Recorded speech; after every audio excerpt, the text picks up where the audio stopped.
ఒకరోజు సన్నీ అనే 10 సంవత్సరాల బాలుడు ఒక గ్రామంలో నివసించేవాడు.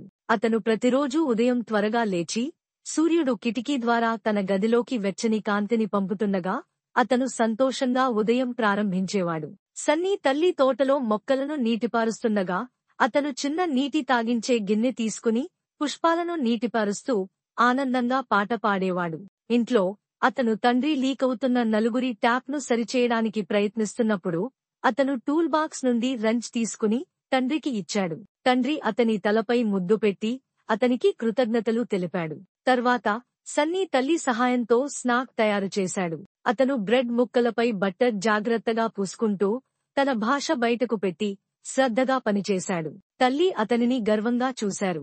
సాయంత్రం, కుటుంబం లివింగ్ రూంలో కలిసి, సన్నీ తల్లిదండ్రుల మధ్య కూర్చుని, కథలు చెప్పుకుంటూ, నవ్వులు పంచుకున్నారు. గది వెచ్చగా, ప్రేమతో నిండిపోయింది. రాత్రి, సన్నీ తన పళ్ళు తుడిచి, మంచంలో పడుకున్నాడు. తల్లిదండ్రులు అతన్ని మంచంలో పెట్టి, శుభరాత్రి చెప్పి, ముద్దు పెట్టారు. సన్నీ చిరునవ్వుతో నిద్రపోయాడు.